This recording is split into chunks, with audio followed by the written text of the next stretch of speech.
think this year in particular is a really exciting time and an important time to be plugged in because there's so much happening at the federal level and so many of us are impacted maybe in ways that we don't know. And so, we're seeing cuts all across the board: education, family taxes, business, even colleges, continue to be cut. So there's a lot happening at the federal level. And so I think it's going to be really important to see how the state responds and really where we're going to make investments. This is Hourglass, the podcast for United Way of King County in Seattle. Coming up, the first installment of a 3-part series on 2026 state, county, and city policy. As our 2026 legislative session begins, we sat down with Amanda Sandoval, United Way Director of Systems Change and Policy, for a discussion about the governor's budget, expectations around this year's legislative session, and ways you can make your concerns heard to lawmakers. We'll also discuss our upcoming free tax preparation campaign and a local volunteer opportunity. I'm your host, Joe Burris. Thanks for tuning in. Monday, January 12th marks the start of the 2026 Washington legislative session. But it wouldn't be surprising if it feels as if lawmakers have been busy addressing issues impacting our state for months now. Well after last year's legislative session ended in April, state officials have been grappling with how they would address funding shortfalls after July's federal budget reconciliation bill mandated the largest cuts to SNAP in the nutrition program's history. Then came October's federal government shutdown that furloughed thousands of Washington state workers and halted SNAP funding.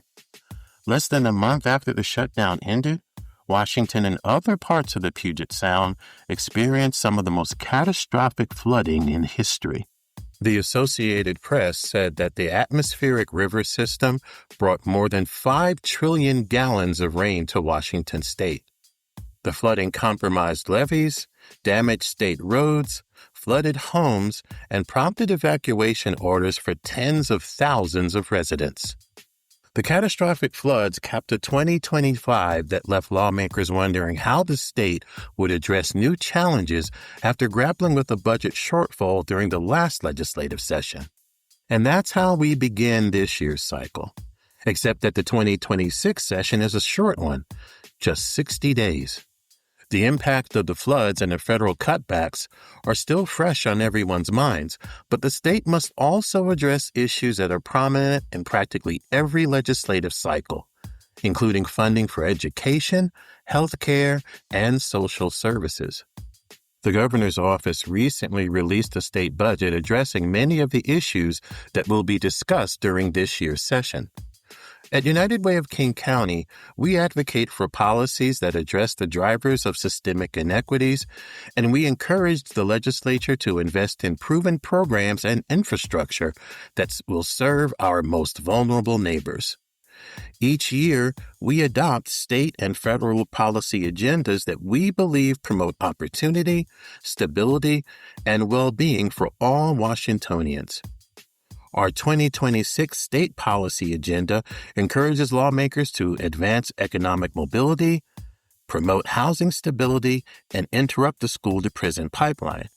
Our federal policy agenda for 2026 also advocates for housing stability as well as youth opportunity, financial security, and community resilience.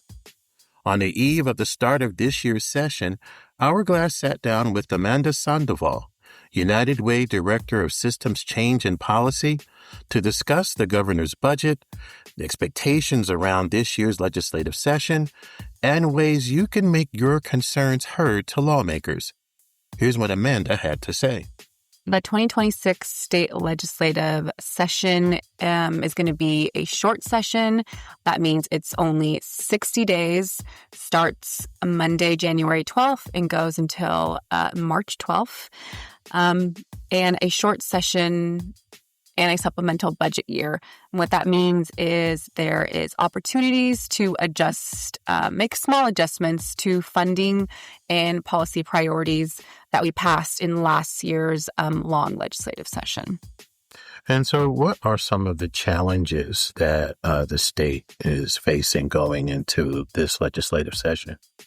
Yeah, quite a few, and I'm sure many people have heard about it and seen on the news. I would say, first and foremost, we, again, are facing a budget deficit, just as the cost of things go up and, having to pay bills for the state. So facing a budget deficit of about $2.3 to $4.3 billion. We also are recovering from our statewide flooding and storms that happened here in the last month. And so that's going to that's going to have a high price tag in addition to whatever funding we get from the feds. And we also are going to have to backfill some federal funding that we know will be limited or some that have been completely cut. And so the state will have to prioritize which of those programs that we want to backfill and stand up. Now, we know that Governor Ferguson recently released his budget, which will go to the legislature during session.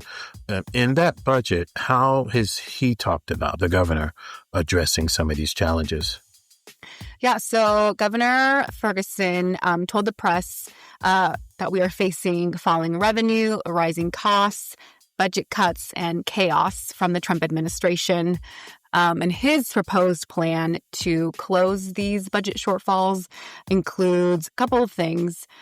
So a mix of spending cuts, including $800 million. Unfortunately, a lot of those cuts are to education and healthcare.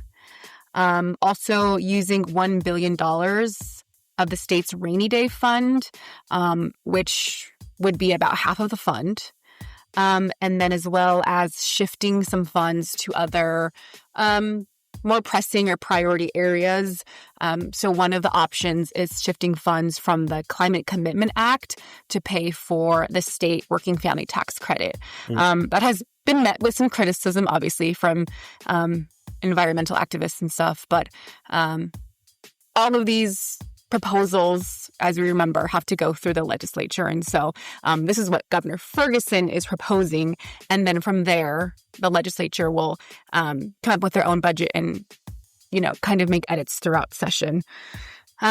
Alongside this, he's proposing some tax exemptions, mostly for businesses. And to the surprise of many, including us, he has stated he's going to support the millionaire's tax this year. Which, if you remember, in the past, he has been super against and has always said he would not support something like this. But he did say in his proposal, this tax would not go into effect until 2029. And this would give the state some time to prepare the infrastructure to collect the tax and also for this policy to go through the courts, because we know it will be taken to the courts if it does pass. We see Ferguson's budget as kind of this balancing acts of, blending cuts, leveraging different funds that we have in reserves, shifting funds, and then prioritizing different systems, most notably things like housing, rural health, transportation, and then cutting some very important public services and public systems like education. And so critics of his budget really argue against these cuts and say it creates an austerity budget, while supporters think that this is really fiscally responsible and supports our systems in the best way that we can, given the budget that we have right now. So we'll see. We'll see what happens. I think for us, we really want to focus and emphasize to the legislature that some of these cuts are to crucial and critical programs that would undermine the progress that we've made for community and honestly widen inequities. And so we're going to be working with our partners to minimize as many of those cuts as we can, but also support some of these new policies and some of these ideas. Speaking of which, before the governor released his budget, he also announced some new investments in the state. Can you tell us about that? Yeah, we're super excited about this. So he made two big announcements prior to releasing his budget. The first one was a historic $244 million housing investment. And alongside this, signed an executive order to form a task force that is dedicated to the creation of a cabinet-level housing agency. And so this agency would be in charge of housing policy, budgets, and systems at the state level. I think this is really great, and I think I'm excited to see what this looks like, because right now a lot of the housing budget and policy is kind of split up amongst different state agencies and in departments, and so I think this could make the process a little bit easier. And this is the largest state-funded housing investment in a supplemental budget. And so this is just like huge. $237 million of that 244 is all for capital projects. And then alongside that, he also announced a $3 billion investment in transportation and roads. And so that's preserving the roads, tunnels, and bridges, which we saw a lot of damage through the storm, right. As well as building and purchasing 3 new ferries in the next decade. And I think what's good about this proposal is it's not going to be a tax, or the people are not going to pay for this. Ferguson wants to raise this money through borrowing and like state sale bonds and using the proceeds from that. And so, yeah, it's not additional money. It's just it's new money that would not affect people's like taxpayers. And I think it's something that's needed, not only because we saw the damage with the storm, but we haven't had this level of investment in transportation in a while from the state. Okay, great. And so if I'm listening to this, and we do this every year, I mean, what is it about this year that should make me feel excited, that should make me feel hopeful, that should make me really want to go out and with the level of concern, advocate for the things that we think are important? Yeah, I mean, I think obviously, personally, I think every session is important. But for the rest of the community, I think this year in particular is a really exciting time and an important time to be plugged in because there's so much happening at the federal level and so many of us are impacted maybe in ways that we don't know. And so, we're seeing cuts all across the board: education, family taxes, business, even colleges, continue to be cut. So there's a lot happening at the federal level. And so I think it's going to be really important to see how the state responds and really where we're going to make investments. I mean, like I said, we've talked about some areas that we're going to make cuts and divest in. And so if some of these are what are important to you, I think you should be paying attention. If you have kids in school, if you're a college student, if you're a business owner, yeah, so many of us are going to be affected by these changes. And so I really think we should be plugged in and paying attention. And it's a short session. It's only 60 days. This goes by so fast. And unfortunately, it means it's just it's a shorter amount of time to make your voice heard. So I would really encourage people, to listen to our podcast, sign up for our policy action alerts, sign up for other orgs that you care about, and really just pay attention and take every opportunity to make your voice heard. To learn more about the United Way of King County's state and federal legislative agendas, log on to uwkc.org, click on the What We Do tab, and click on Advocacy. World Relief Western Washington of Kent is looking for volunteers to work in its Paradise Parking Plots community garden. Paradise Parking Plots is a 2-acre garden that provides spaces for refugee, immigrant, and Kent residents to grow cultural foods and reconnect with the soil.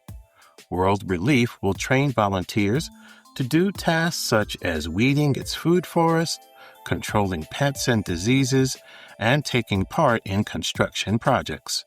For more information, log on to worldrelief.org/Western-WA and click on the Get Involved page. United Way of King County's free tax preparation campaign is gearing up for another tax season. Funded by United Way, the IRS, and the City of Seattle, United Way's free tax prep service is for individuals who make up to $80,000 a year or up to $96,000 for non-single filers. United Way tax prep specialists help clients understand their tax situations and take advantage of benefits such as the Earned Income Tax Credit and the Working Families Tax Credit. In 2025, United Way served 18,200 of our neighbors, helping them access more than $16 million in tax credits and refunds. United Way tax sites will open on January 25th, but currently we are seeking volunteers for more than 20 free tax prep locations throughout King County, including sites at the downtown Seattle Library and in South Center Mall, as well as our virtual tax site. Volunteers are fully trained and IRS certified. To sign up, log on to uwkc.org/taxvolunteer. At United Way of King County, we are working side by side with communities to build an equitable future for everyone. Hourglass United Way is a podcast that highlights how we and our partners spend time making a difference in our communities. Our work is made possible by the generous donations from people like you.